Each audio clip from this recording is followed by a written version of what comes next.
Hello Flight Simmers and welcome back to Alpha Hotel Flight Simulator Training. This video is part 2 in our checkout series on the Cessna 172. In the first video in this series, we covered the systems on the 172. In this video, we'll take to the air for our checkout flight. We'll cover the basic procedures and maneuvers you'll need to learn to master the 172 and cover both the G1000 version available in the standard edition of Flight Simulator and the 172 Classic or steam gauge panel that's available in the deluxe edition. Most of the procedures and maneuvers are identical in both versions of the aircraft, but there are some minor differences in some procedures that we'll talk about. Most of these are in the startup and shutdown procedures. The first thing you'll do when you go to check out in a new aircraft is to sit down with an instructor to learn the systems on the new aircraft and any significant differences from aircraft you have previous experience in. Again, we've covered that in the first video in this series, so if you're not familiar with the systems on the 172, I'll leave a link to that video in this video's description so you can check that out. You might also need to spend some time learning any new avionics that are in the aircraft. To that end, I have a video series on using the Garmin G1000 and the G1000 NXI, and a series on using the GNS 530 and 430 that are installed in the 172 Classic. So if you're not familiar with those avionics systems, I'll leave a link to those playlists if you'd like to check those out. I also have a separate video on using the autopilot installed on the 172 Classic that I'll link to in the description as well, if you'd like to learn a little more about how that works. Once you've learned the systems on a new aircraft, it's time to get in the air and go flying. Most checkout flights in a new aircraft consist of a pretty standard series of maneuvers that will help you get familiar with and comfortable in the new aircraft. For the most part, the maneuvers will follow the same order as a typical private pilot check ride. The good news is that with an aircraft checkout, there's typically not a pass or fail. Most instructors will want to see you fly the maneuvers to private pilot standards, but they'll allow you to fly the maneuvers as many times as you need to feel comfortable and proficient in the aircraft. If you or the instructor don't feel that you're quite there on the first flight, you just come back for as many flights as you need for both of you to feel comfortable about flying the new airplane. In the real world, aircraft insurers may want a certain number of hours in type before you can fly on your own, but fortunately that's not a thing in Flight Simulator. Once you've finished your pre-flight, you'll hop in the airplane, start it up, taxi out, and perform an engine run-up. You'll then typically perform a normal takeoff, depart the pattern, and climb to an altitude where you can do your air work. You'll level off, learn the leaning procedure for that aircraft, and then start in on your high altitude maneuvers. You'll typically start off with just a few normal turns, just to get a feel for how the aircraft handles in normal maneuvers. You'll then typically do a few steep turns. You'll then perform slow flight, and then perform both power off and power on stalls. You might then simulate an engine failure so you can get familiar with the emergency procedures in that aircraft. After that, you'll typically head to an airport for pattern work, where you'll get comfortable with normal landings in the type, as well as getting familiar with short and soft field technique for the airplane, as well as the go-around procedure. If you're an instrument-rated pilot, you might also perform a few instrument approaches as well to make sure you're comfortable with both the aircraft and the avionics before entering the clouds on your own. But we won't be doing any of those in this video since I'll be doing a video series on instrument flying using the 172. So without further ado, let's hop in the cockpit and get going. As far as setting up for these demos, we'll work left to right as we usually do. So the aircraft that I'll be using, I'll be alternating between the 172 Classic and the 172 G1000 for the demonstrations. And I have picked up some new liveries on those, so that's why they look a little bit different. As far as weight and balance goes, I will go with 2 full tanks and 2 occupants, which will put us a little bit under max gross weight. Then as far as the airport, we will go ahead and use Pine Bluff, which is Kilo Papa, Bravo Foxtrot. And I will start at a ramp position, but you're welcome to start on the runway if you don't want to go through the startup and taxi out, run up type stuff. So we'll select ramp number 13, it's closest to the runway. And then as far as the time and season, we will set a time of about 9 o'clock in the morning. And then we'll do a mid-April day that time and season seems to work out well for having no turbulence. And then we will set the weather to VFR. I'm going to set it to clear skies with standard temperature and pressure. Before we get rolling on maneuvers, I did want to talk a little bit about setting up custom cameras. Again, you can do that with your Alt and number keys, and then you can move to those cameras using Shift and those number keys if you haven't changed that around in the Flight Simulator options. I do have 3 main custom cameras set up in the 172 Classic. Camera number 1 is the one that you see right here. It should get you a good solid view outside, just a little bit over the cowling, and it's offset so that you don't have the compass in the middle of your windscreen, so you got a good clear view of the runway as you're taking off and landing, but it's also got a good solid view of all the instruments and the avionics. So that is camera number 1. Camera number 2 just tilts down slightly so that I also have a view of the mags, the master, the switches, and the throttle, mixture, and flap controls. So if I need to look and see where any of those are set, that is camera number 2. And then camera number 3 is mostly for instrument work. It's just a close-up on the instruments primarily, but it also is a good close-up of the GPS and avionics if I need to program those. This works pretty well for that. And it also has a pretty good view of the wing flaps and mixture, and doesn't really have the switches, but we won't really need that for instrument flying. So that's what I have is set up for camera number 3. I also have a couple cameras set up in the back just for kind of fun camera angle views there, so you're looking out the back windows. But those are the ones I set up for the Classic. Let's take a look at camera settings for the G1000. So for camera views in the G1000, I have a few more set up in here just to get close-ups of the PFD and the MFD. So camera number 1 is the view that you see here. It's kind of centered up on the panel, so you get a good centered view of both the primary flight display and the multifunction display, and a good view outside for takeoff and landing. Camera number 2 shifts that down just a little bit so you get a good view of the switches and the magneto, throttle, mixture, and flap controls. And view number 3 I shift in. Again, this is pretty good for instrument flying. It's a good solid centered view of the PFD and MFD. And then I make view number 4 so it centers exclusively on the PFD, which is good for flying approaches and things like that. And then camera number 5 shifts over to the MFD, and this is good for programming flight plans and things like that. I also have cockpit cameras set up to look out each side of the aircraft in the front seat and the back seat, but those are more just for fun and doing replays and stuff like that. So that's how I have the cameras set up in the 172, the G1000 edition. Another thing I want to mention is that the procedures I'll be using today are based on the procedures in the real-world aircraft. I will not be using the procedures that are listed in Flight Simulator. Those are also based on what's in the real-world aircraft. But the way I modify these procedures is to cut out things that you don't need to do in Flight Simulator. Things like checking your aircraft documents. There are no documents to check in Flight Simulator, or fastening your seatbelt. You can simulate doing that in your chair if you'd like, but it's not necessary to actually get the aircraft started. There are a couple of procedures that we'll talk about a little later on, like priming the engine. You don't need to prime the engine in Flight Simulator. The engine will start just fine whether you prime it or not. So generally, I don't use those in my procedures.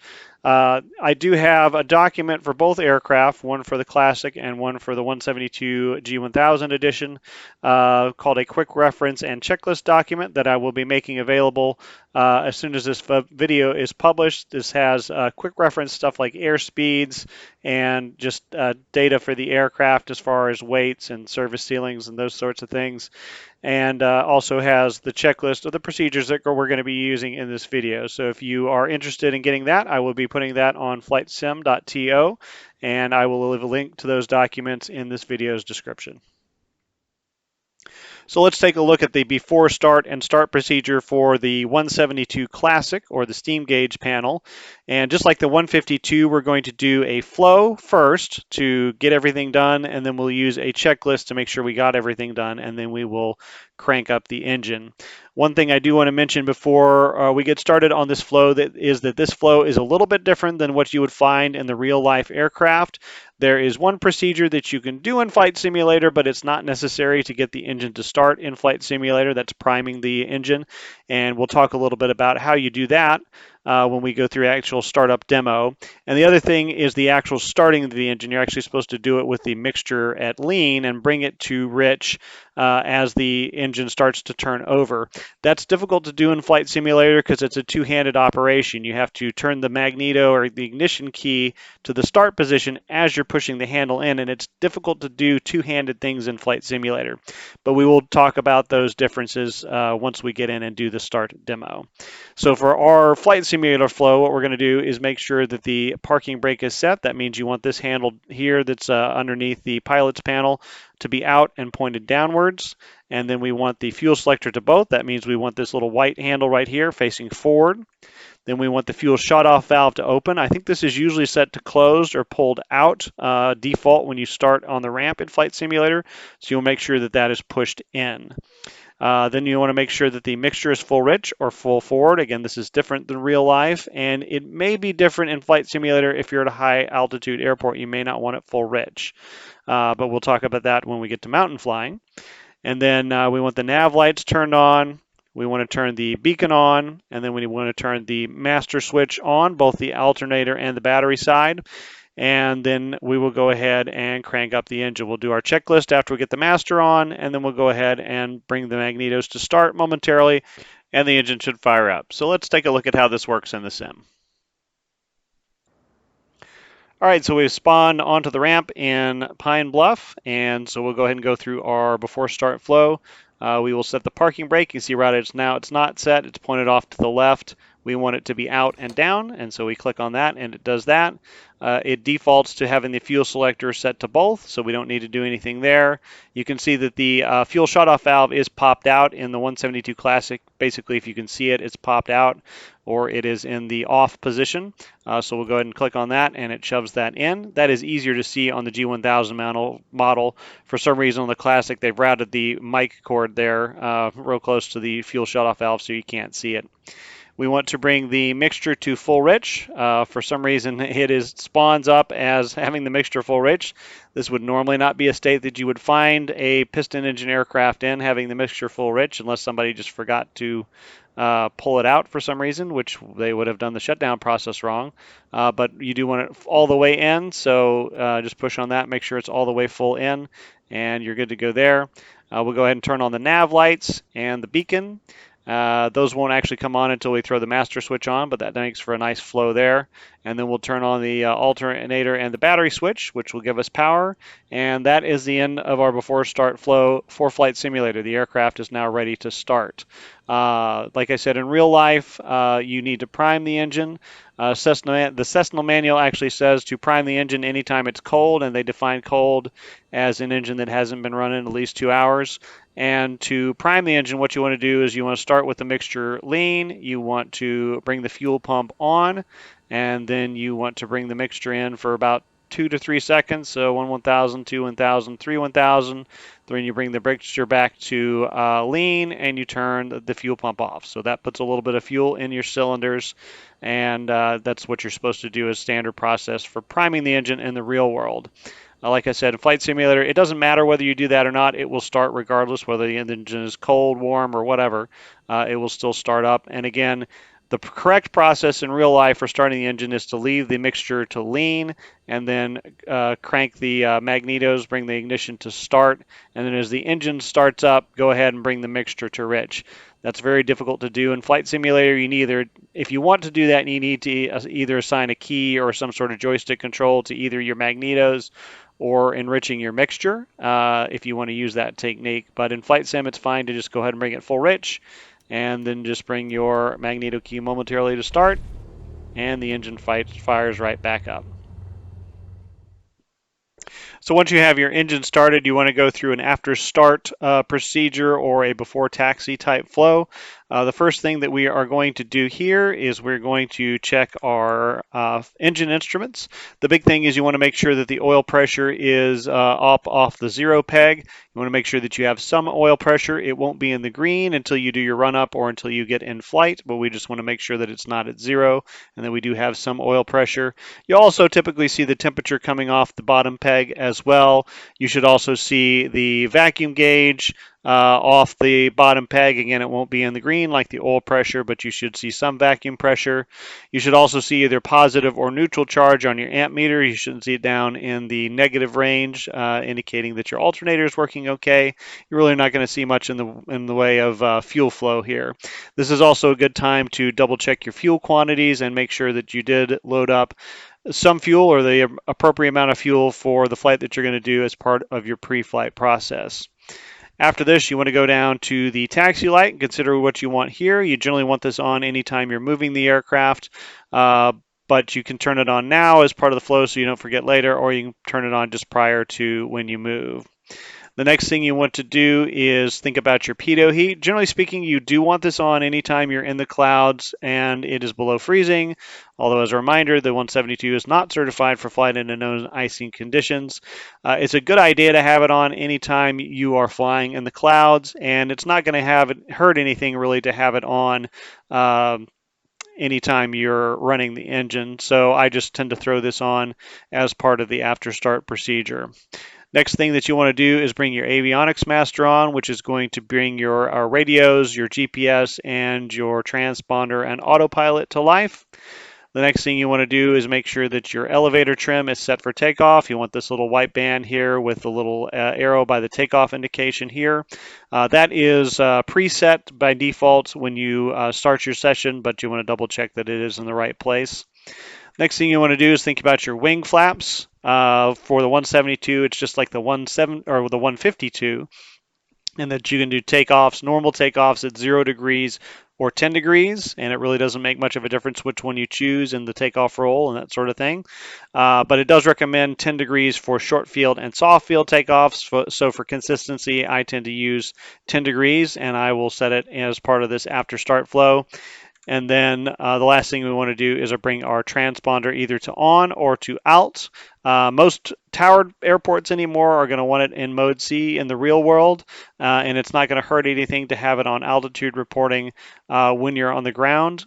So that's what I tend to do, but as long as you bring it on, that way you don't forget to do that later.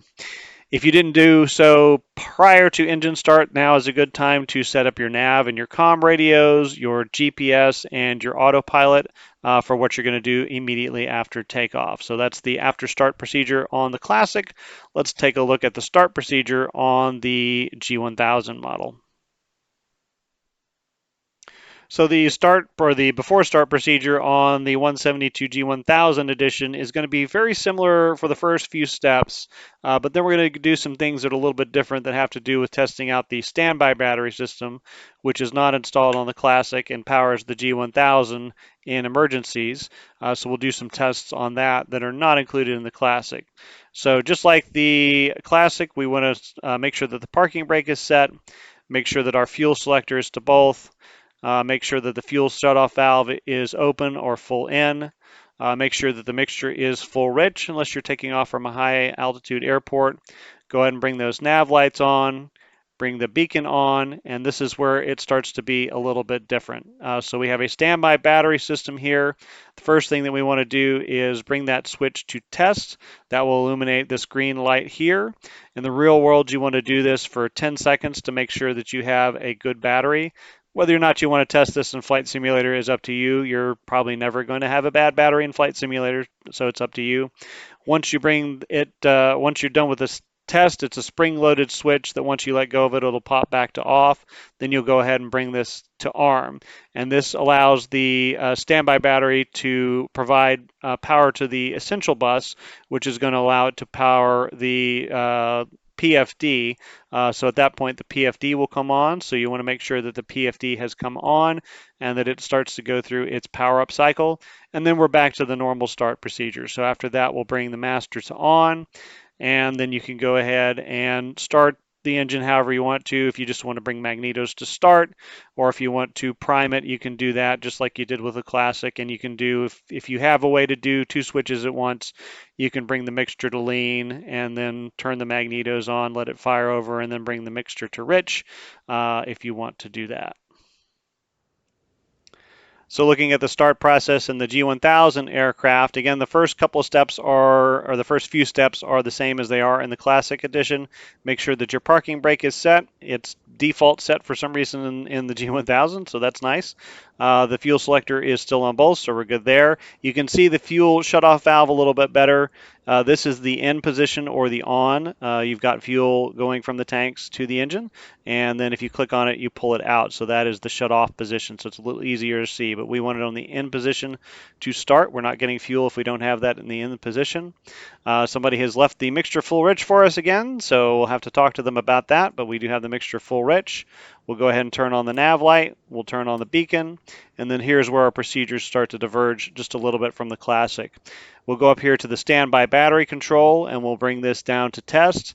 And you should do that for 10 seconds in the real world. And again, this tells you that you have a good battery. You're probably never going to have a bad battery in Flight Simulator, so if you do or don't want to do the test in Flight Sim is up to you. Once you do that, you bring this to the arm position, and that powers up your PFD, so it starts going through its iterations, and you can see it gets the alignment on the NXI, where it tells you to keep the wings level, and you shouldn't move the aircraft while it's going through this process. And then we'll go ahead and turn on our master switch, and then we're back aligned with our normal start procedures. All we need to do, or our start procedures with the Classic, all we need to do is hit this over to start. And again, you can prime it if you want. It has the fuel pump right there if you want to go through the priming procedure. And you can do the normal start procedure like in the real world where you have the mixture to lean and crank the engine and then bring the mixture to rich as it fires off. Hard to do in Flight Sim, so I tend to just bring the mixture to rich and then go ahead and fire it up. And if you've done everything in the pre-flight checklists, then it should fire right up, and then you're ready to do your after start and get ready to taxi out. So the after start procedure on the G1000 is basically the same as it is on the Classic. It's just everything is in a different place, so we did it in a slightly different order. The first thing you want to do is bring your avionics master on. This will bring on your number 2 radios and the multifunction display, so all that will start to work. Again, consider whether you want to bring your taxi light on now or if you want to do it right before you start moving. Consider whether or not you want pitot heat. Again, doesn't hurt to have it on the ground. I usually turn it on at this time. Check your engine instruments. We're looking for the same stuff. It's just in a different place now. So oil pressure should be off the peg. Won't be in the green more than likely. Oil temperature should be coming up. Vacuum pressure should be off the peg. But again, you probably won't be in the green at this point. Double check that you've got the fuel quantity that you want for the flight. And then check that you have either positive amperage or 0 on the amperage. Make sure that it's not a negative number here so that you know that your alternator is working.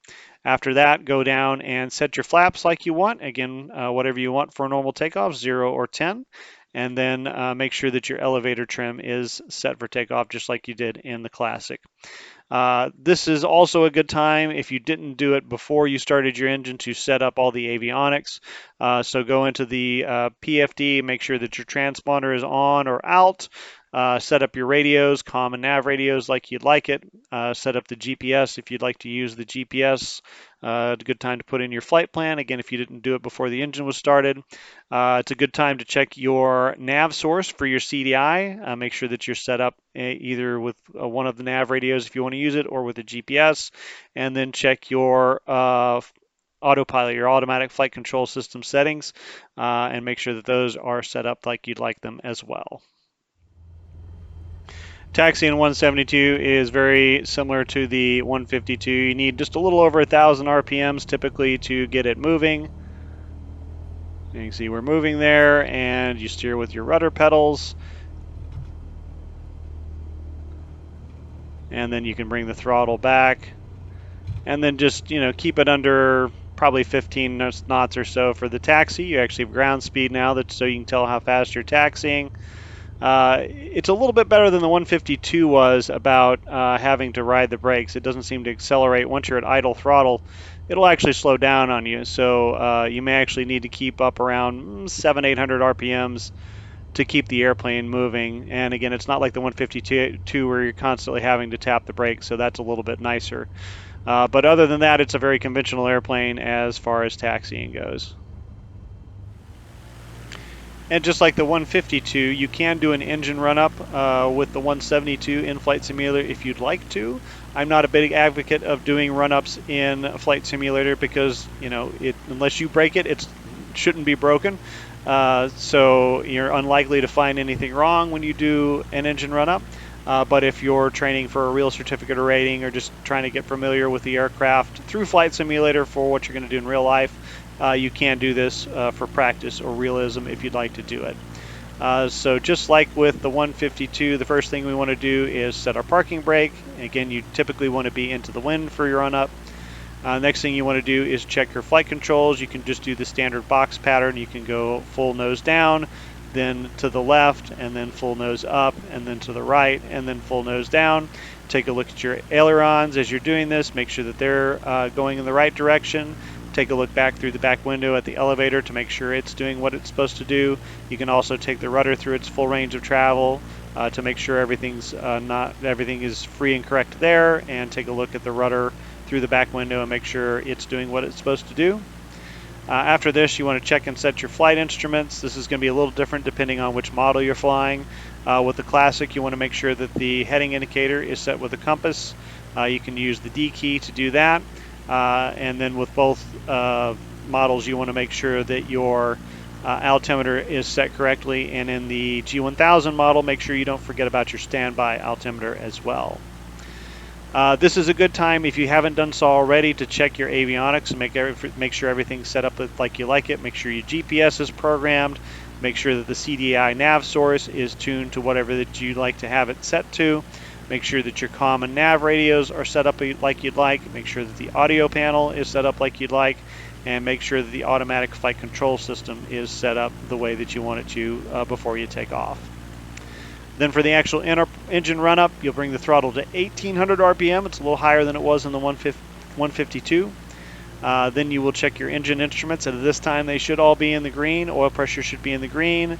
The oil temperature should be in the green. Vacuum pressure should now be in the green. And the amp meter should be, again, either be neutral or positive to show you that you have a good alternator.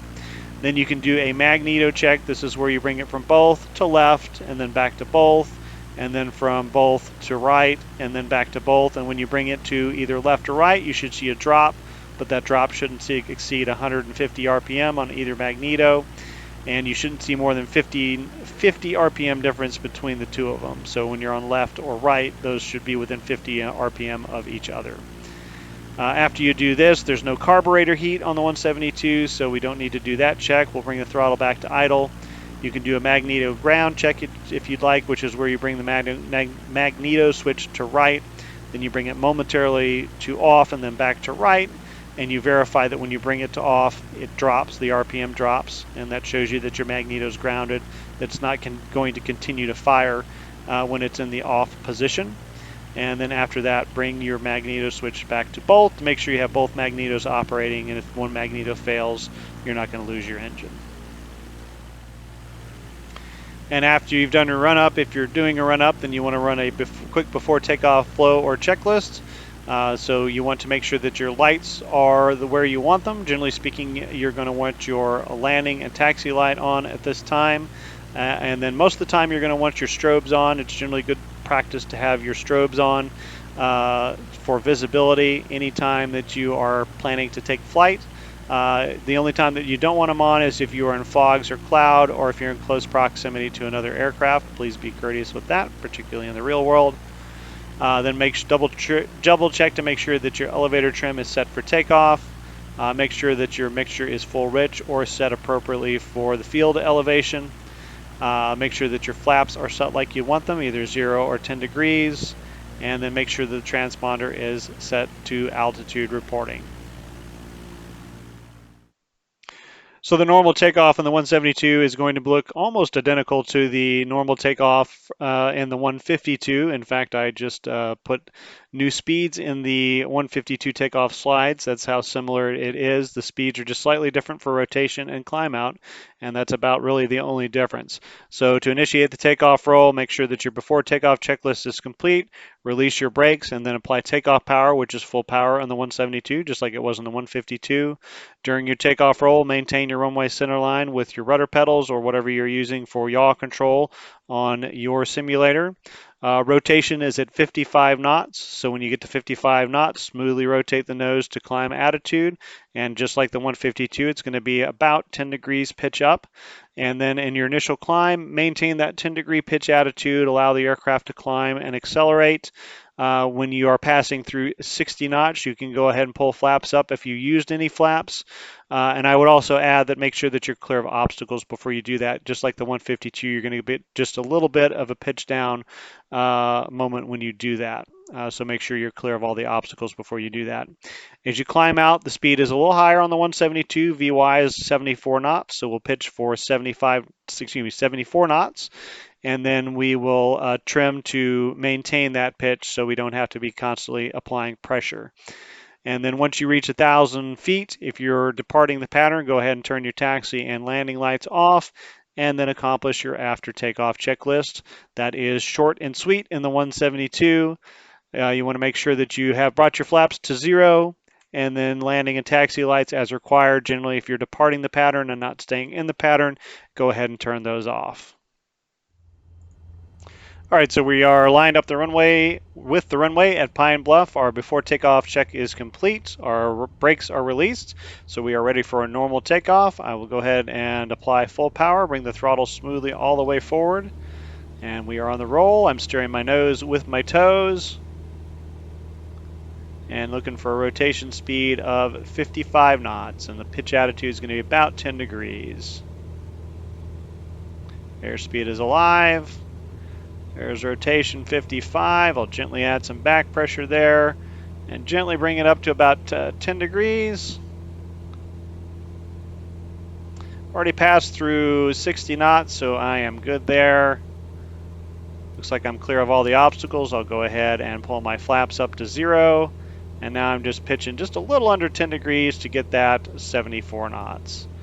I'm trimming out to keep the pitch, and then just using small corrections to keep myself on my heading of about 180.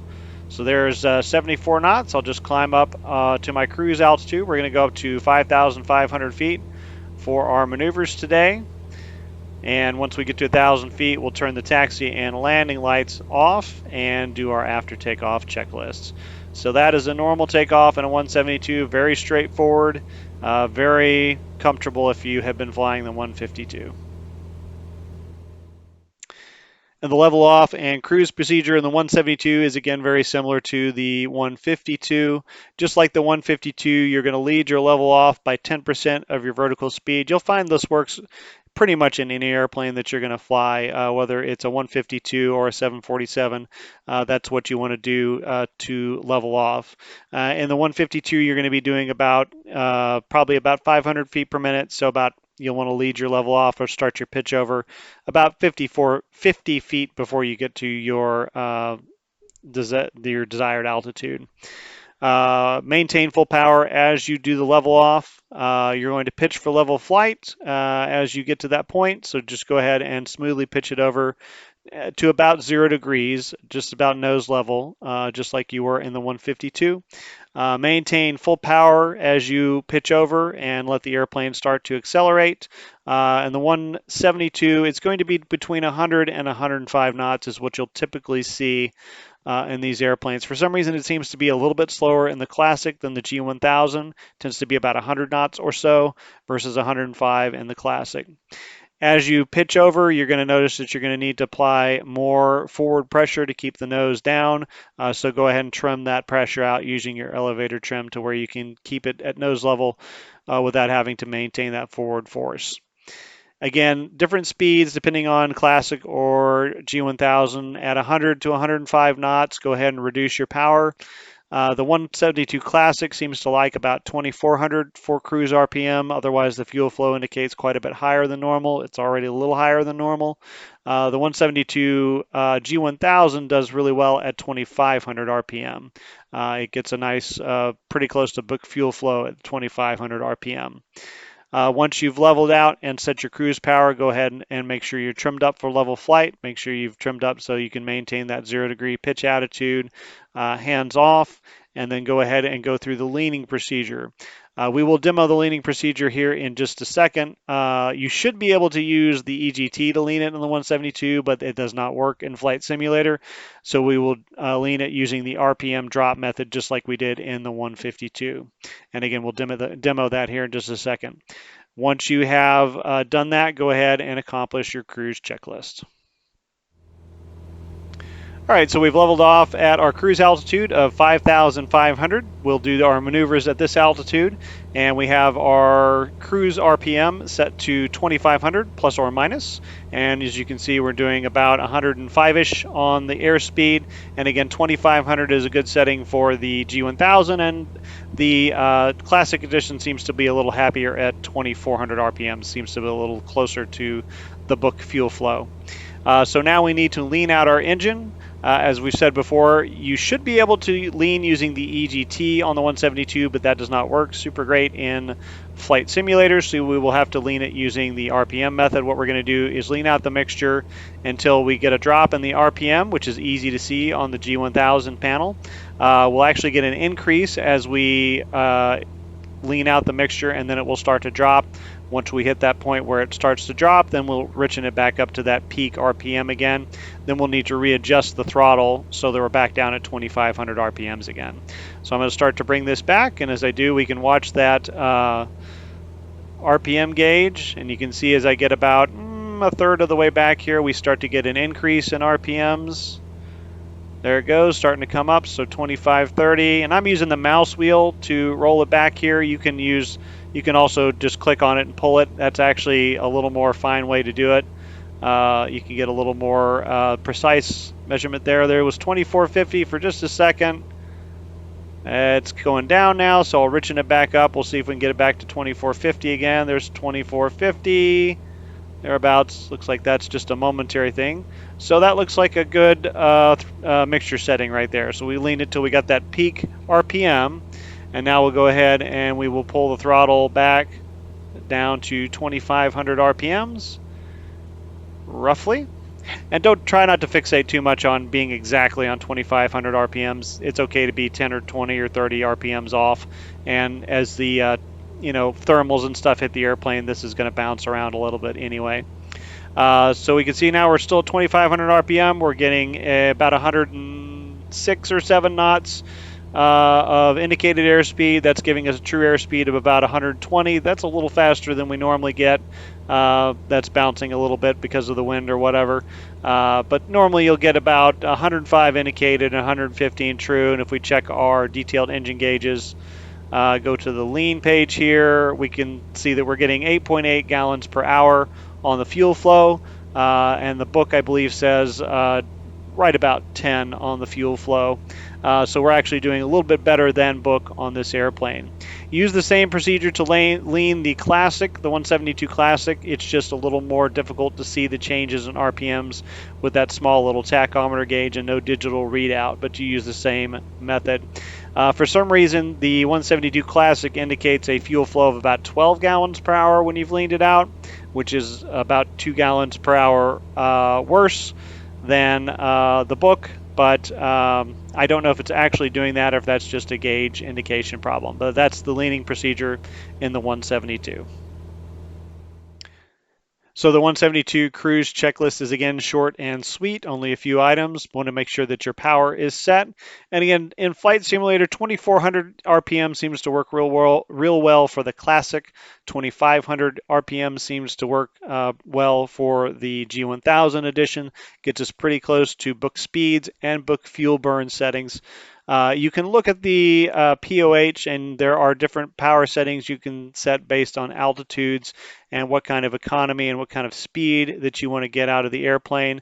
But generally speaking, those settings work pretty well in Flight Simulator.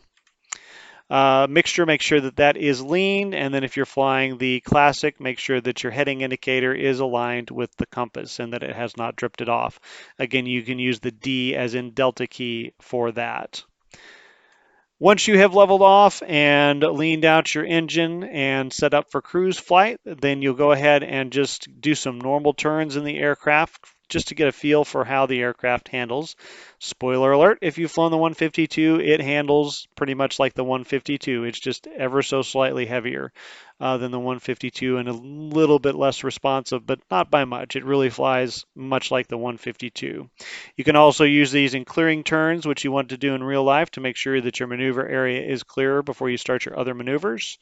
Once you've done this and you're comfortable with just normal turns in the airplane, then you'll probably go ahead and do steep turns. And again, the maneuver is very similar to what we did in the 152. So you want to enter the maneuver from straight and level cruise flight. You want to make sure that you're at an altitude at or above 1500 AGL, both to enter maneuver and during the maneuver. You want to make sure that your airspeed is below maneuver speed, which in the 172, again, is 105 knots of indicated airspeed. To enter the maneuver, again, it's just like you did in the 152. Smoothly roll into a 45-degree banked turn. In the 172 G1000, you got a nice big attitude indicator now to see this on with a nice tick mark at 45 degrees, so you don't have to guess where that is. And even the 172 Classic has that tick mark on the attitude indicator. As you are rolling in there, make sure to increase back pressure slightly so that you don't lose altitude. You're going to lose some of your vertical lift as you go into the steep turn. So make sure to add a little back pressure to hold your altitude. And you can trim if you want. Just don't forget, if you trim going in, you need to trim going out of the maneuver. You're going to want to increase your power by about 50 to 100 RPM. Seems to work well in the 172, not quite as much as you needed in the 152. So you don't lose speed as you're pitching back just a little bit.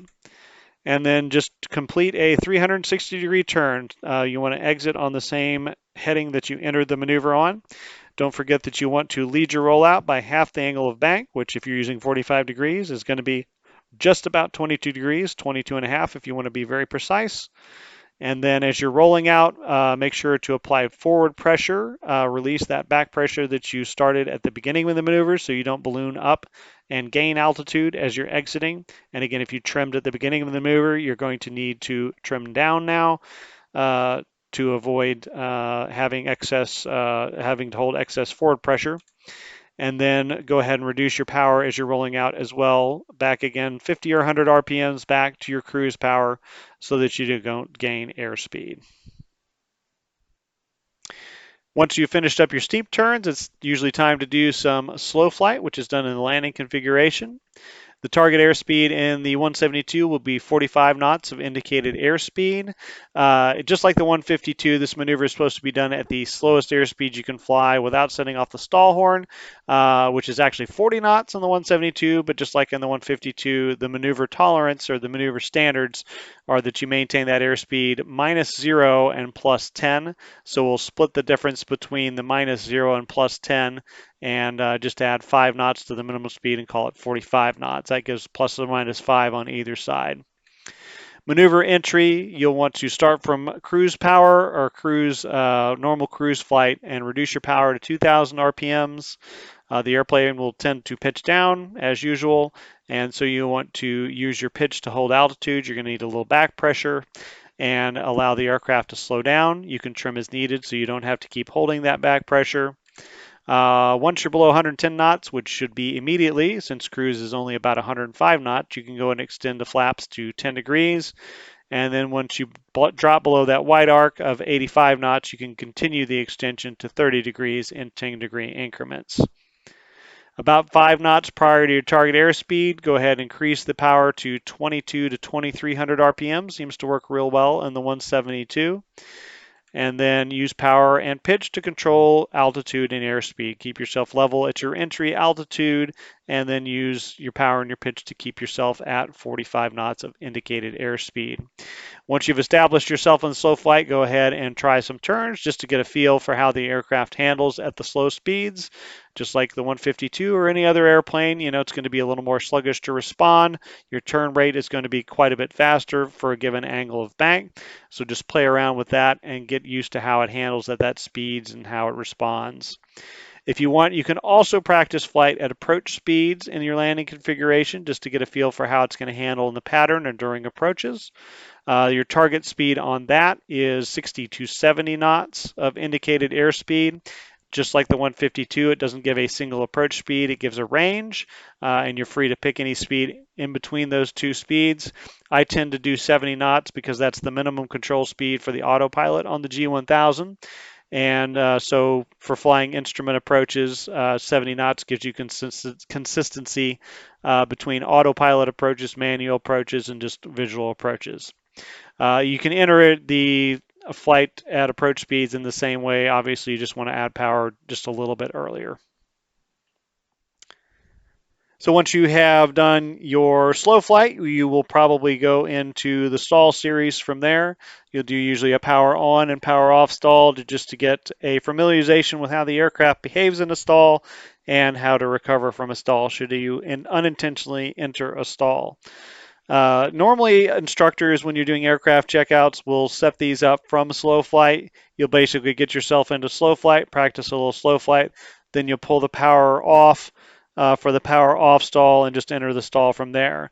But if you are entering from cruise flight, these first couple of steps set you up to enter the stall from cruise flight. So as a reminder, the maneuvers should be performed so that your recovery occurs at or above 1,500 feet AGL. Most instructors are a little more comfortable with at least 3,000 feet of altitude underneath them, but that's the minimum per the regs and per the test standards. To get into the maneuver from cruise flight, reduce your power to 2,000 RPM. This is going to look a lot like the entry to slow flight. Use pitch to hold altitude and allow your aircraft to slow down. Again, trim is needed. Below 110 knots, again, you should be below that in cruise flight. Extend your flaps to 10 degrees. Once you're below 85 knots, you can go ahead and extend them all the way to 30 degrees in 10-degree increments. And this is where we start to differ just a little bit. Rather than adding power to stay in slow flight, we will pull power off to get a stall. So once you get to 60 knots, go ahead and pull your power all the way to idle, and then just hold your pitch and don't trim, and try to hold your altitude and allow the stall to come to you. You would get a stall warning horn down about 40 knots. And if you take it further in flight sim, you may or may not get a bit of a buffet or a warble, kind of a pitch oscillation that you can see. In the real airplane, you will get a buffet that you can feel the controls, but you may not necessarily get that in Flight Simulator. It doesn't seem to be quite as pronounced a stall as it is in the 152. With the 152, you can actually kind of hold in the stall and you can see a little bit of a pitch oscillation that tells you that you're in a buffet. I haven't seen that as much in the 172 in Flight Sim. The recovery is very similar to the 152, except we don't have to mess with carb heat, which is kind of nice. The first three steps are going to occur pretty much simultaneously. So you're going to gently reduce your pitch to break the stall. Just about 5 degrees or so is usually enough to break the stall. You're simultaneously applying full power very smoothly and reducing the flaps to 20 degrees. After that, maintain your directional control with your rudder. And then after that, you want to start to retract your flaps at 60 knots and do it in 10-degree increments from 20 degrees. And then hold your altitude with pitch. You're going to be having to pitch forward or put forward pressure on at this point as the aircraft accelerates. And you are free to go ahead and start using trim again as you have to hold that forward pressure. And then it becomes just a normal level off maneuver after that at 105 knots. Go ahead and reduce your power to cruise power and trim for level flight. All right, so I'll go ahead and enter my power off stall demo from slow flight. I'm at 45 knots, so I'm just going to pull the power back, hold the altitude, and let the stall come to me. You'll notice on the G1000 I get the stall warning horn, and I get an oral alert as well. And then we'll see if we can get it. It does a little bit of a break there. It tells me I've gotten to the stall. Pitch down a little bit, bring the power in, bring the flaps up. and then I'll pitch just about level, let the airplane start to accelerate. There's 60, so I'll start bringing the flaps up, and I'm trimming down now for level cruise flight, and I'll bring the flaps all the way up, and that's a power off stall in the 172. Again, you don't get as much of a buffet as you do with the 152. It's not as noticeable, at least in flight sim. In real life, you're still going to get a buffet that you can feel, but in flight sim, this is what you get. So as far as the power on stall or the departure stall, again, you'll pretty much always enter this from cruise flight. You are going to want to reduce your power to 1500 RPMs. You need a little less power because you're not going to be putting drag out there with flaps. Use pitch to hold the altitude and allow the aircraft to slow. Again, you can trim as needed until you actually put the power forward to do the actual stall. You'll let the airplane get down to around 50 knots, and when you do this, you're going to go ahead and smoothly apply full power. And as you do that, go ahead and pitch up to about 15 to 18 degrees nose up, and then just hold that pitch and allow the stall to come to you. Again, you're going to get possibly a little bit of a burble. You'll get the stall horn, and then you can go ahead and recover. The recovery is pretty simple on a power on stall. Gently reduce your pitch to break the stall. Again, about 5 degrees should do it. Maintain your directional control with your rudder. And then verify that you have full power and that your flaps are up. And then pitch to climb at VY. So probably about 10 degrees should do it at this point. And then at your desired altitude, reduce your pitch to hold the altitude. Trim your nose down as your aircraft accelerates. And then once you get to cruise speed, go ahead and reduce your power to cruise power and trim for level flight. All right, so we'll go ahead and set up for our power on stall. So we'll go ahead and pull back the power to about 1500 RPM. We'll hold altitude using pitch to allow the aircraft to slow. Then once we get down to about 50 knots, we will put in full power and then pitch to about 15 to 18 degrees to get a stall, and then we'll do a quick recovery. So there's 50 knots, so go ahead and put in full power, and I'll gently pitch up to about 15 to 17, 18 degrees, and then just keep it there and let the stall come to me. We get the warning horn in both aircraft, we get the oral alert in the G1000 aircraft, and then typically on a power on stall we'll get a little bit of a brake. There's the brake, so I'll lower the nose just a little bit, pitch for level flight, let the airplane accelerate, and then once I get to VY, 74 knots, then I want to pitch back up to about 10 degrees, and I have recovered from the stall. So that's a power on stall in the 172. So let's talk a little bit about the abnormal procedures that we can have in the 172. Just like the 152, the big abnormal you can have is an alternator failure that can cascade into an electrical systems failure. This is going to look a little bit different on the 172 Classic than it does in the 172 G1000. In the 172 Classic, we just have an alternator and a primary battery. There are no other batteries on the aircraft. If the alternator fails, then the battery will take over powering everything until it runs out of juice. And if you are able to load shed appropriately, that will usually be about a half an hour. So you want to get on the ground within that time frame, preferably as quickly as you can before you run out of power and you lose all electrical power. If we do lose the battery as well, then we lose everything that's electrically powered. Well, what is electrically powered on the 172? Well, our outside air temperature gauge and timer clock is electrically powered. All of our engine gauges are electrically powered, so we'll lose those. Our turn coordinator, just like on the 152, is electrically powered. And then pretty much everything from here to the other side of the cockpit is electrically powered. Our lights are obviously also electrically powered, but the GPS nav display is electrically powered. We lose the nav radios. We lose the ADF. We're going to lose our GPS, which also contain our comm and our nav radios. We'll lose both of those. We'll lose our autopilot. and we'll lose our transponder and ADF receiver. And then again, we'll lose all interior and exterior lighting, and we will lose control of the flaps. Once we lose power, we won't be able to set flaps. So just like in the 152, if you lose electricity, if you lose your battery and your alternator, you're going to need to do a no flap landing. So what does an electrical failure look like on the 172 Classic? We'll simulate an electrical failure or an alternator failure by turning the alternator side of the master switch off. When we do this, we get a volts warning to tell us that the battery is now discharging. And if we look at the amp meter, it has gone to the negative, so we can tell, yes, indeed, it is discharging. Again, to conserve battery power, we can turn off the things that we don't need. So if we're not in icing conditions or in the clouds, we can turn off our pitot heat. You can see the amp meter stops discharging quite as much. We can turn off our strobes. That'll slow it down a little bit. We can turn off our nav lights. If there's no traffic around, we could turn off our beacon. We can turn off our ADF. If you turn that all the way to the left, that will turn off as well. So that'll turn off. You can't turn off the GPS units individually. You could turn off your transponder if you're not in ATC contact. Depends on whether you're needing assistance or not. You can also turn off one side or the other of the avionics buses. You could also turn off your autopilot, so we'll go ahead and do that. See if that makes a difference on the amperage. And it looks like it does not. Looks like the unit is still powered.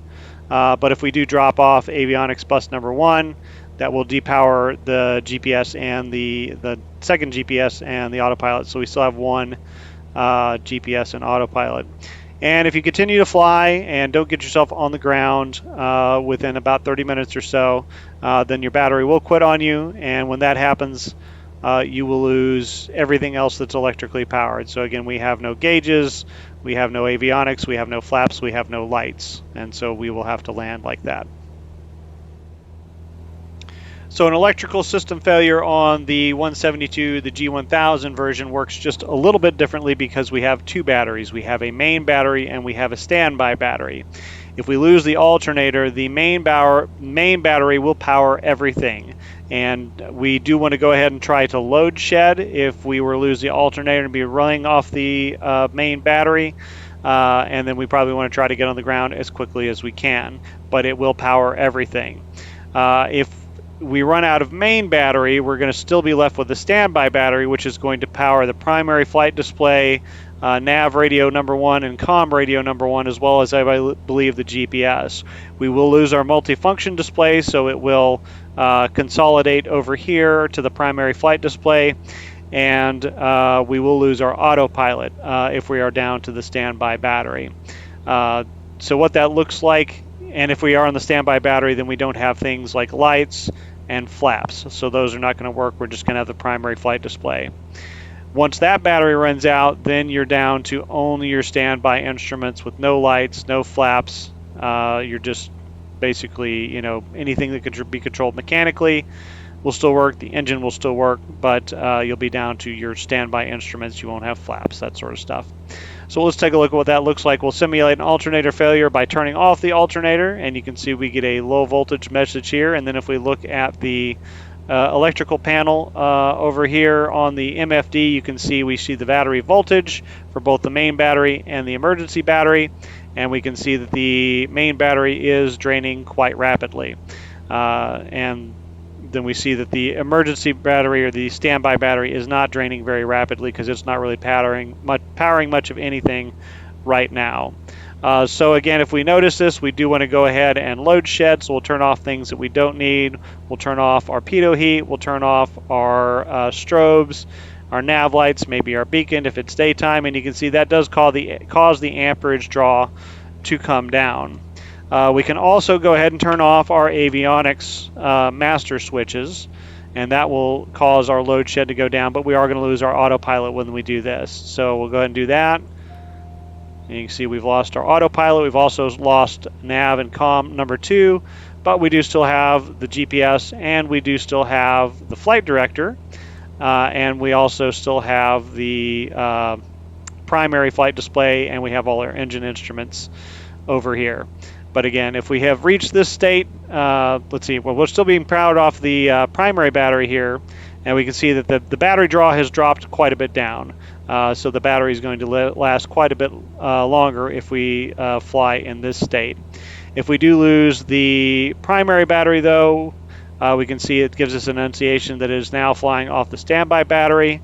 And when that happens, all we have is what's on the primary flight display. So nav1, com1, looks like we still do have the GPS. I think we still have the flight director. No, we don't have the flight director anymore. So we lose that. And we also lose things like lights and flaps. So I can move my flap handle, but the flaps themselves are not going to move. So we're down to doing a 0 flap landing if that happens. And then if we are not smart enough to get on the ground within a reasonable time frame, then we will lose the standby battery.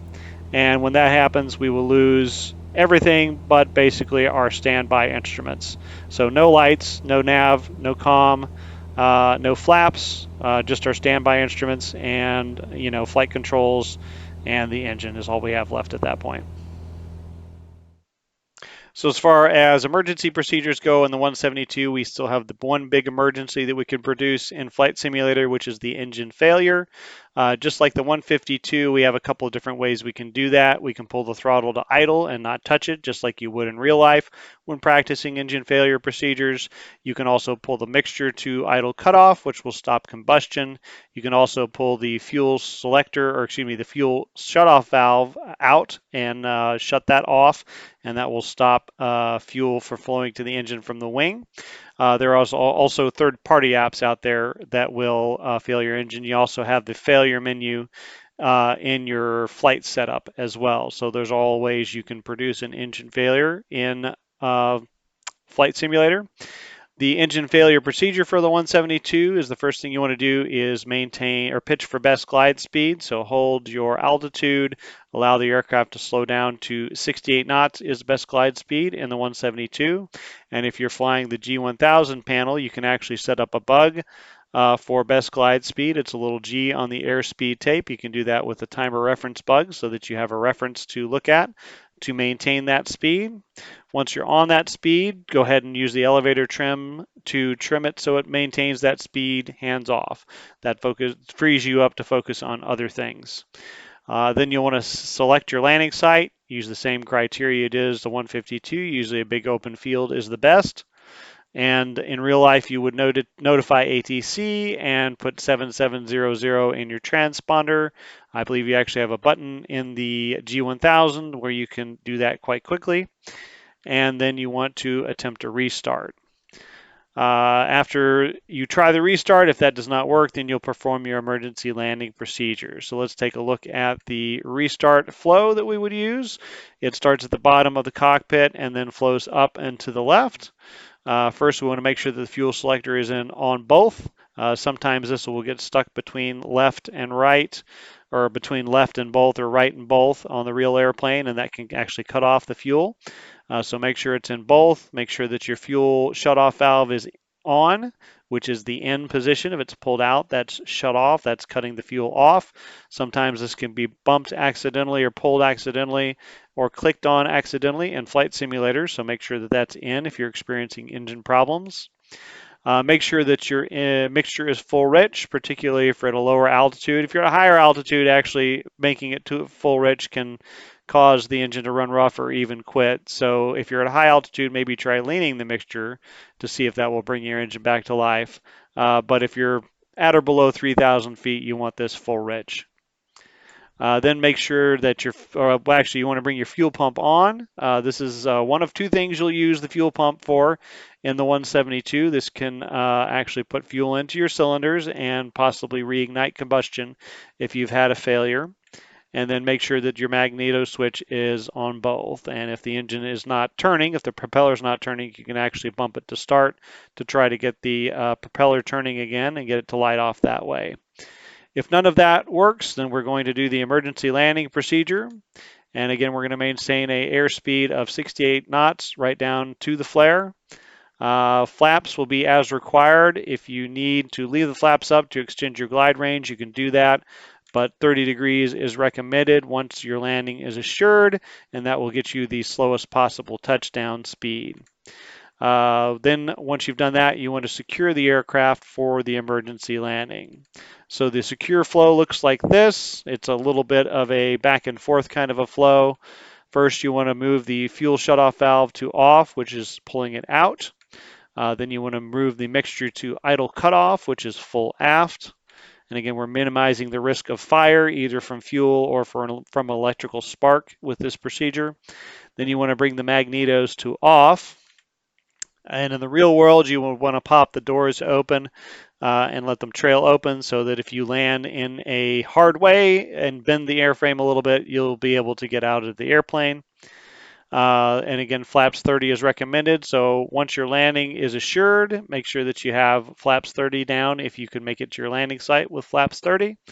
And then the rest of this we'll do once the landing is assured, because once we flip these switches, we can't move the flaps. We'll lose some instruments.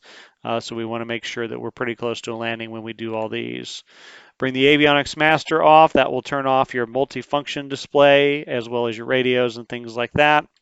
Bring the master off. This will render your flaps inoperative, and so that's the reason you want to wait until you're almost on the ground to do this. And then finally bring the standby battery off if you're flying the G1000 model, and this will kill everything but your standby instruments. You'll be down to your standby instruments at this point.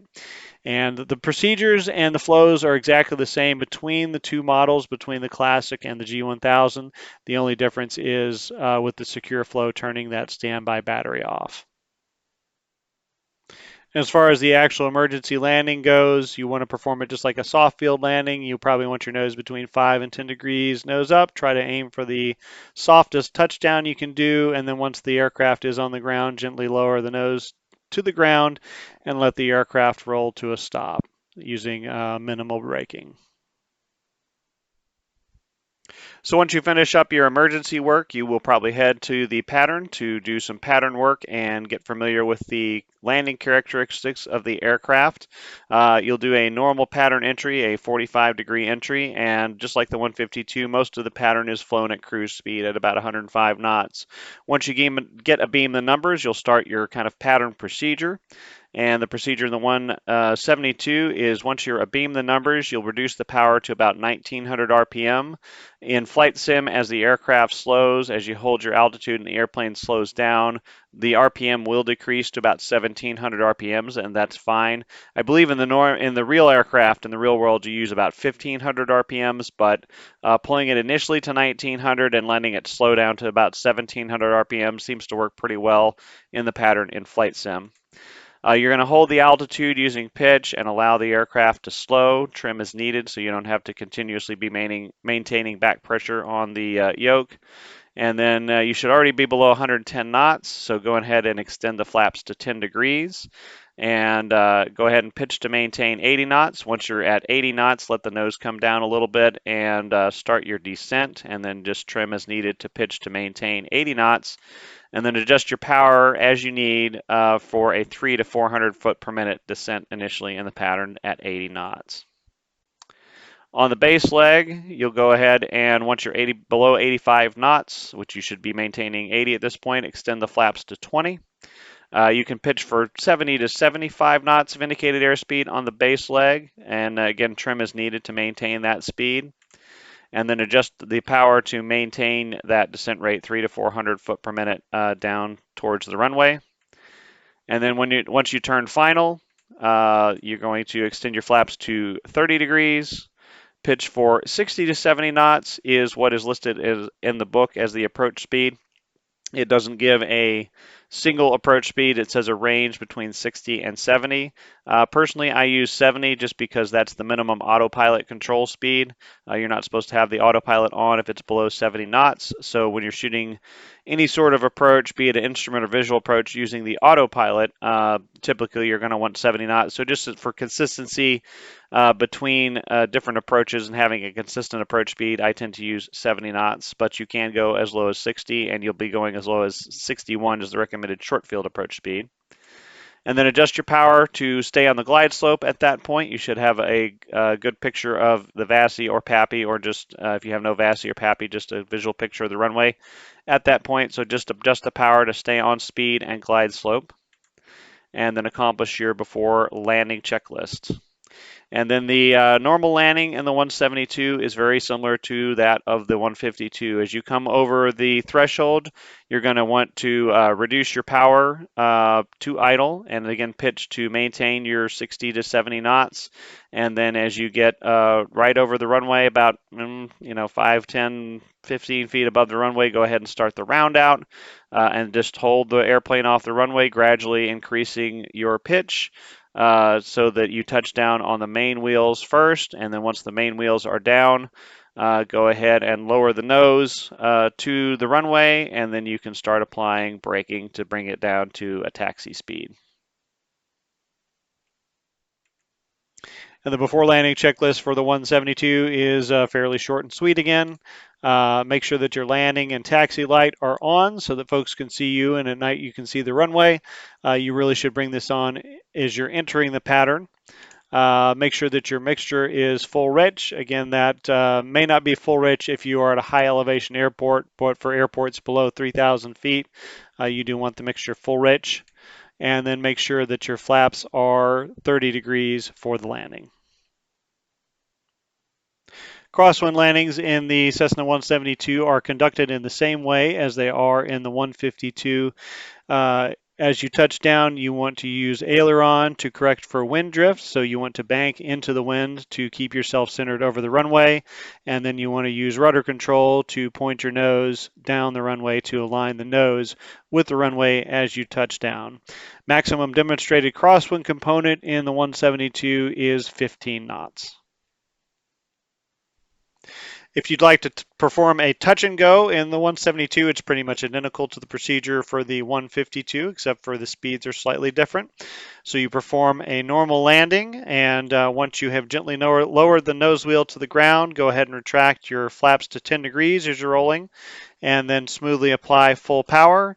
Take a look at your airspeed indicator. If you are below 55 knots, go ahead and accelerate to 55 knots and then rotate. And if you are at or above 55 knots, just go ahead and rotate. Again, the pitch attitude is 10 degrees, just like it is for normal takeoff. As you're accelerating through 60 knots and you're clear of obstacles, you can go ahead and retract the flaps to 0. Then just pitch for your VY of 74 knots and continue your normal traffic pattern procedures. All right, so we're on short final for runway 18 at Pine Bluff, and we will do a quick demonstration of a touchdown or a touch and go. And so we'll touch down, do a normal landing, and then we'll retract our flaps to 10 degrees, put the power back in, check our speed, and rotate if we're at rotation speed, and then wait for rotation speed if we're not quite there yet. And then it's a normal climb out after that. So I'll go ahead and pull my power as I come over the threshold here. Again, just a normal landing. Want to touch down on the mains.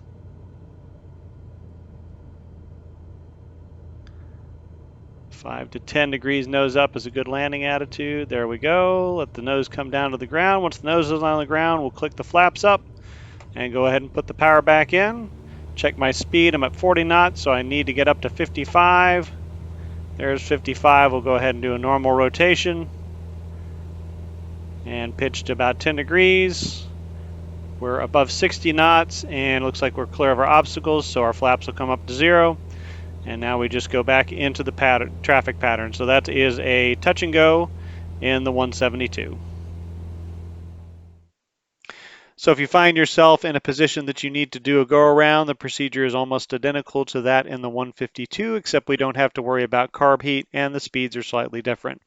So to initiate the go around, smoothly apply full power. Once you've got full power in, retract those flaps to 20 degrees and then pitch for your climb. About 10 degrees nose up should do it initially. Just be cognizant of your airspeed and don't let yourself get too slow. Once you've got yourself climbing, you got a positive rate of climb, go ahead and retract your flaps to 10 degrees and maintain that climb pitch of 10 degrees. And then trim is needed to take off excessive control forces. Once you're accelerating through 60 knots and you're clear of obstacles, you can go ahead and retract your flaps to 0 and then pitch to maintain that VY of 74 knots and then trim to maintain that pitch. Once you get to 1,000 feet AGL, decide what you want to do with your lights if you're staying in the pattern or not, and then accomplish your after takeoff checklist.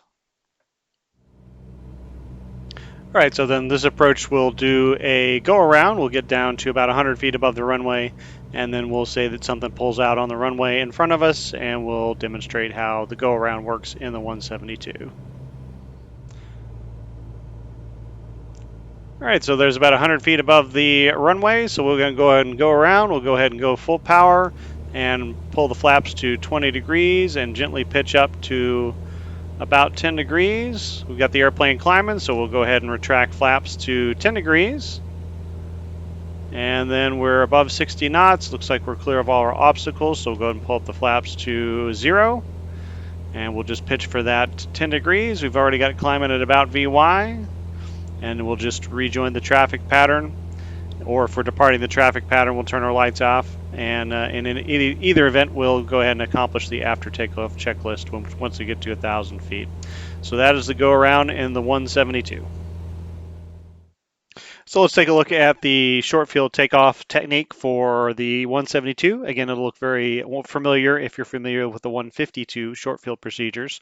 You want to make sure that your before takeoff check is complete. You do want to use flaps 10 for all short and soft field takeoffs. If you don't use flaps 10, you're not guaranteed to get the performance that's listed in the book.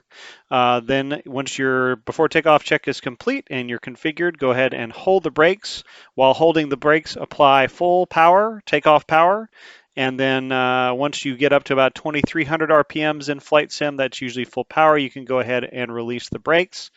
As far as I know, you want to rotate at your normal rotation speed. It doesn't actually list a rotation speed in the book, so I'm going to assume we still rotate at 55 knots, and you want to pitch up for just a little more than 10 degrees. The book actually says that you can pitch for 56 degrees of airspeed for the first 50 feet of the climb, and then once you get above 50 feet, you should pitch for VX, which is your best angle of climb, which is 62 knots, and then hold that 62 knots until your obstacles are cleared. Once you are clear of the obstacles, you can go ahead and nose down just a little bit, start accelerating and retract your flaps, and then just pitch for VY of 74 knots. After that, it becomes a normal climb out. Once you get to 1,000 feet, if you're exiting the pattern, go ahead and turn off your taxi and landing lights and accomplish your after takeoff checklist. According to the book, the Pilot Operation Handbook for the 172, a max gross weight Cessna 172 at sea level at standard temperature needs just under 1,000 feet of pavement to get airborne and just under 1,700 feet of total distance to clear a 50-foot obstacle. And having done a little testing out at Saba in the Caribbean, which is a 997-foot runway, I can say that that appears to be accurate. It appears to get about that kind of a performance. So to be safe, probably give yourself at least a 1,500-foot runway to get yourself airborne, and probably about 2,000 feet of total distance. Make sure you have about 2,000 feet of total distance to get yourself above any obstacles. So to demo our short field takeoffs, we're set up at a private ag strip about 80 miles to the southeast of Memphis, just to the to the east of the Mississippi River. It's called Christmas Flying Service. The identifier is Mike Sierra 03. If you want to check that out, it's got about a 1,900-foot long paved runway, although if it were any narrower, it would not make a very good sidewalk, but it'll be a good place to practice our short field technique. So we'll go and do a short field takeoff and demo that. Then we'll turn back around and demo a short field landing coming over that tree line as an obstacle. All right, so our flaps are set to den. The parking brake is released. We'll go ahead and hold our toe brakes and go ahead and advance the throttle to full power. Watch the RPMs there. Comes up to about 2330. Looks like a good one, or a good full power. And so we'll go ahead and release the brakes, and we're looking for 55 knots to rotate. Just like any other landing, we're going to steer our nose with our toes. Don't have a lot of leeway to go left or right on this runway. 55 knots is our rotation speed, and then we'll pitch up to just above 10 degrees to get a climb out at VX and get over those trees. So there's 55 knots. I'll do it a little more aggressively there, right up to just above 10 degrees. I have a little slop with my speed right now. I can go down to 56 knots if I want to. Looks like I'm clear of those trees now, so I'll go ahead and pitch down to just under 10 knots, let it accelerate, clear the obstacles. I will retract my flaps, and now I'm just pitching for VY of 74 knots, and I can just do a normal climb out after that. So that's the short field takeoff in the 172. Like I said, it's very similar to the 152, and it'll get you airborne at about 1,000 feet of pavement at max gross weight, and get you clear of an obstacle at about 1,700 feet or so. As far as short field landing technique in the 172, again, it's going to be fairly similar to the 152. And again, we're assuming that we have a 50-foot obstacle that we need to clear as we come into this short field. So when we're on final approach, we want to adjust pitch and power to maintain our glide slope, and our speed is going to be 61 knots. So 61 knots is your short field approach speed in the 172. Once the obstacle is cleared, you can go ahead and reduce power to idle, pitch to maintain the 61 knots, and let the aircraft drop on towards the runway. With the touchdown, you want to touch down on the main wheels. You don't want much of a flare. You just want to get it on the ground, but make sure that your nose is high enough that you're not touching down on the nose wheel. Then once your main gear is on the ground, lower the nose wheel to the ground and then apply maximum braking. The book does say to retract the wing flaps. That's a big argument with instructors in the real world. Some people say that's a distraction when you should be focusing on just braking and getting the airplane stopped. And also, if you're flying aircraft with retractable gear and you get in the habit of retracting flaps as you're rolling out, if you try that technique in a retractable gear airplane, you may reach and grab the wrong handle and cause yourself some major problems, although it will increase your performance as far as short field distance goes. But there's a big repair bill attached to that in the real world.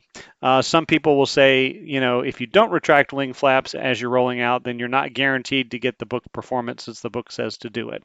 Personally, myself, I don't mess with it. I think it's a distraction, and I think it doesn't give you that much better performance if you do that. So I don't do that. But if you want to do that, the book does say to do that after you have touched down and started applying braking, and it should reduce your landing roll a little bit.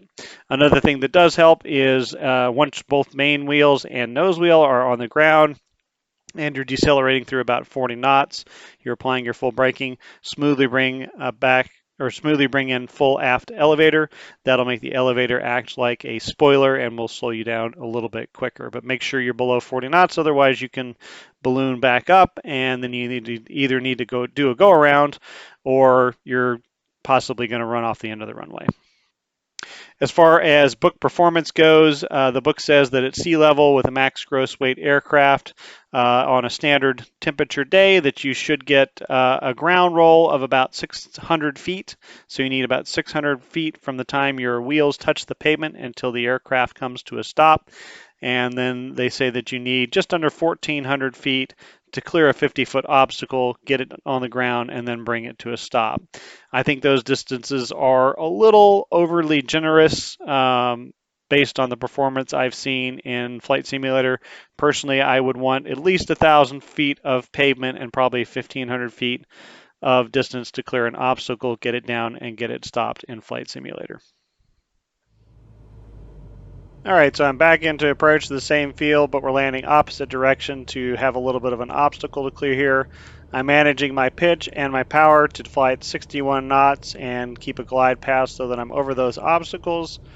Looks like I'm about clear of the obstacles, so I'll go and drop off the power, and you can see the descent rate increases just a little bit, and a little more power to clear those buildings there, and then bring the power back to drop it on in, and then not much of a flare. Just get it down, get the brakes on, and then full aft elevator as a spoiler, and that gets the aircraft to come to a stop. So that is the short field, and you can see a 1,900-foot runway. I only used about half of it, so you need about, the book says I think 600 or 700 to get it stopped, and a little more to clear a 50-foot obstacle. So as far as soft field takeoff technique goes in the 172, again, it's going to look very similar to the 152. You do need flaps 10 for any soft field takeoffs, and you want to make sure your before takeoff checklist is complete. With soft fields, you always want to try to keep the aircraft rolling if possible so you don't bog down in the soft surface. And once you're facing down the runway, then go ahead and apply takeoff power, again, full power on the 172. And in the flight simulator, you want to apply a slight aft or up elevator pressure. In the real world, you actually want to hold your yoke all the way back, but in Flight Simulator, if we do that, then the nose is going to pop off the ground rather rapidly, and you probably get a tail strike, which won't do damage to the aircraft in Flight Simulator, but it's not great technique. So as the aircraft rolls down the runway, keep that slight elevator pressure applied until the nose wheel lifts off the surface. You have to be kind of gingerly with it and kind of play around with it to get it just right. It does tend to kind of, again, pop right off the surface and go straight to the tail. So you got to kind of figure out what the happy medium is there. Once the nose wheel lifts off the surface, maintain about 5 degrees pitch up until the aircraft gets in the air. That should happen probably about 30, 35 knots, something like that. And once you're airborne, then you want to nose over just a little bit so that you fly just right above the surface in ground effect and allow the airplane to accelerate. If you have a short soft field, then you'll want to accelerate to VX, which is 62 knots. But if you don't have any obstacles in the way, you can accelerate in ground effect all the way to 74 knots, or your best climb speed. And then once you reach 74 knots, go ahead and pitch to maintain that 74 knots. Once you're clear of your obstacles, retract your flaps. If you're at VX, you can go ahead and nose over and accelerate at that time. And then it becomes just a normal takeoff after that. 1,000 feet, turn your lights off if you're departing the area, and accomplish your after takeoff checklist. Okay, so for our soft field demo, we're set up at Smith's International, which is a grass field to the north of Pine Bluff, about 10 miles or so north of Pine Bluff. The identifier is 99 Alpha. If you want to check this out, it's about 3,800 foot of grass surface to take off on. So our before takeoff checklist is set. We've got flaps 10. Parking brake is released. Again, you'd want to, if you're on a real soft field, try not to stop. But if you set up on their own way in Flight Sim, it's going to set you up not moving. So you just have to deal with that. Again, in Flight Sim, it's probably not going to make a big difference. Your acceleration should be about the same anyway.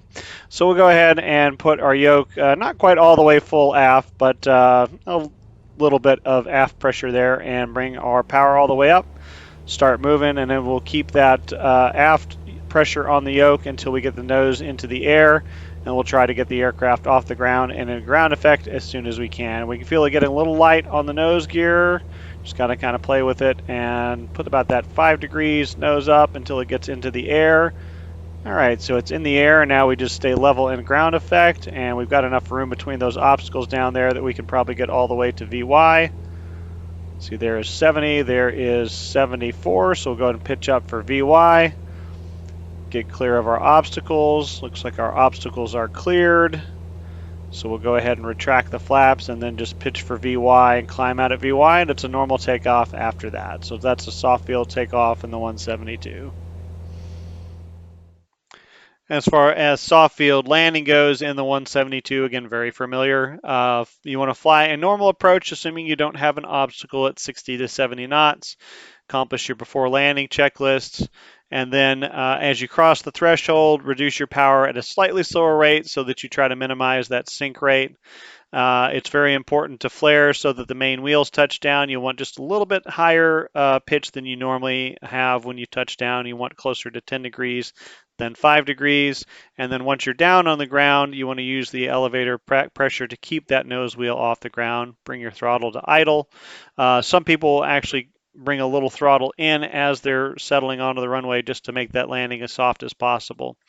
And then on the rollout, hold the nose off the runway as long as you can. Eventually it will ease down onto the surface, and then gradually increase the elevator back pressure to full aft or full up to keep the pressure off that nose wheel and keep it from sinking into that soft surface. Normally on a grass field, if it's not super short, just allow the aircraft to kind of roll to a stop. You want to minimize the use of brakes just so that you don't go sinking in to that surface.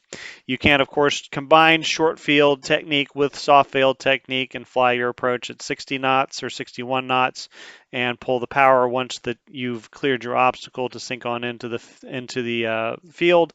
You just have to be careful. You still want to try to make it a very soft touchdown, even if it is a short grass field, just so that you don't sink to the surface. Again, this is kind of academic for Flight Simulator. I don't think you would actually, I think it's basically treated the same as a hard surface as far as the way the aircraft reacts to it. It will slow down a little quicker, but it's not like you're gonna run into gopher holes or sink into mud in Flight Simulator. They just don't emulate that at all. All right, so now we're on approach into the same runway, same direction. And again, we want to fly a normal approach speeds. I'm going to use the short field approach speed. Most grass fields are a little on the short side, and that'll decrease our landing rollout distance. I just want to fly a normal approach, and then once I get over the runway, I'll slowly reduce the throttle to idle. And then I want to touch down a little higher nose up than I normally do. So I'm getting a little high here. I'll go ahead and correct down. Again, I'm slowly reducing that throttle to idle. And then when I get in the flare, I want to hold the aircraft off a little longer than I would on a normal surface. I'm going to try to get that nose up to 10 degrees, so I've got that nose wheel nice and high. And then once I touch down, I'm going to try to keep that nose wheel in the air, as long as the elevator will allow me to do that. And then the nose wheel comes down, and I go ahead and apply full aft elevator to get it slowed down and to keep pressure off that nose wheel. And then if you can, try not to use any brakes unless you're coming up to the end of the surface, and just get it to roll to a nice stop or taxi speed. So that's the soft field landing in the 172. And once you are clear of the runway after your last landing, you want to run a quick after landing checklist, and that checklist in the 172 is going to be short and sweet. You want to make sure that your landing and strobe lights are off when you're moving on the surface, and you want to make sure that you get your flaps up. So once you've finished your final landing, you'll pull into the parking spot and set your parking brake, and then you want to run a quick shutdown flow and a shutdown checklist. And this is going to be slightly different between the Classic and the G1000 edition, just because of the location of the switches for the most part. And then, of course, you got that standby battery in the G1000 panel. You can think of this as kind of a two-step flow. One part of the flow is setting the parking brake and turning all the electrics that you can off before you shut down the engine. And then the second part of the flow is going back and shutting off the engine and shutting down all the rest of the electrical stuff that you needed to keep on until the engine was shut off. So you pull in the parking brake, you want to set your parking, or pull into your parking spot, you want to set your parking brake. Then you want to set your transponder to standby. Then you would turn your avionics master off, and again, we're just running across the switches here from right to left, basically. Then turn your pitot heat off if you were using that. Turn your taxi light off. You should really turn this off before you get into space in the real world, because otherwise you'll be shining a bright light in the marshaller's face and they won't be able to see you. But in flight sim, it is difficult to do that while you're moving if you don't have your view set quite right for that. Then you've finished with the electricals now. Now it's time to shut down the engine. So pull the mixture to idle cutoff, which is all the way aft or all the way out. Then turn your beacon off to let everybody know that your engine is not running anymore. Then turn your master switch off, and then turn your mags to off. So the shutdown on the G1000 is going to be just a little bit different because of the location of the switches and because of the standby battery, but the process is basically the same. It's, again, basically a two-part flow, shutting down electrics and then shutting down the engine and turning everything else off. So first we want to set our parking brake. Then you want to go up to the PFD and hit the transponder soft key and get the transponder to standby. Then you want to turn the pitot heat off and then turn the taxi light off. And again, you would probably turn that off prior to turning in a parking space if you had a marshaller in the real world. Avionics master is going to come off, so that's all of our electrics. Now we shut down the engine. So the mixture comes to idle cutoff or all the way out. And then I forgot to put it on the diagram here, but you do want to bring your beacon off after you shut down the engine. Then we'll bring the standby battery to off, then bring the electric master to off, and then bring the magnetos to off. And then your aircraft is shut down.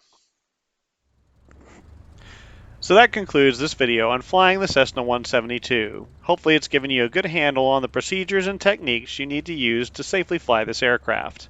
Don't forget to check out flightsim.to for my quick reference guide and checklist for these models. As always, if you've enjoyed the content, please don't forget to like this video, subscribe to the channel, and hit the notification bell to be alerted when future content is released. Thanks for watching, and we'll see you next time.